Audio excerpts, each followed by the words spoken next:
भगवान, जरूर उस फल की वजह से ही मेरा ये हाल हुआ है। वहीं दूसरी ओर सभी पक्षी डर के मारे मीनू मौसी के घर पर जाकर छुप जाते हैं। थोड़ी देर में रानू भी अपने दोस्तों के पास मदद लेने पहुंच जाती है। अरे दोस्तों, सुनो ना, मेरी मदद करो, मेरा यकीन करो, मैं आप लोगों को कुछ भी नहीं करूंगी, मेरी बात तो सुनो।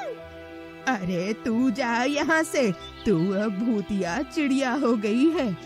हम सब जानते हैं कि तू हम में से किसी को नहीं छोड़ने वाली। अरे हाँ मौसी, आपने बिल्कुल ठीक कहा।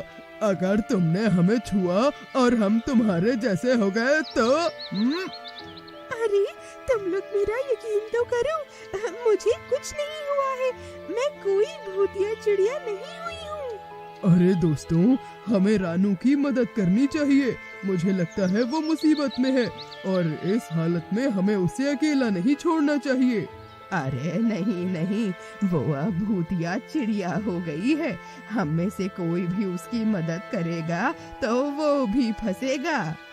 बिल्कुल सही कह रही है ये। वो हमें फंसाना ही तो चाहती है। जैसे ही हम बाहर जाएंगे वो झट से हमें खा लेगी। अब कालू कौआ की बात कोई नहीं सुनता और दूसरी ओर रानू की भी मदद करने के लिए कोई तैयार नहीं था। रानू बहुत दुखी होकर रोने लगती है और जंगल में चली जाती है।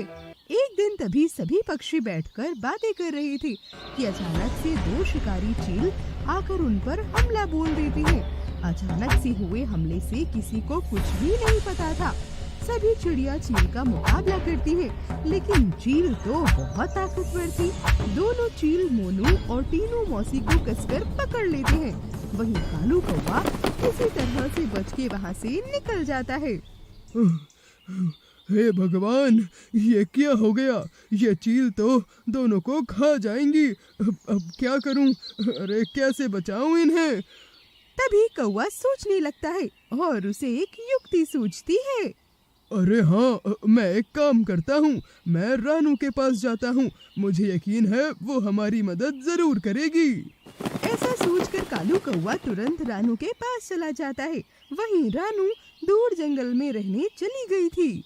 अरे रानू,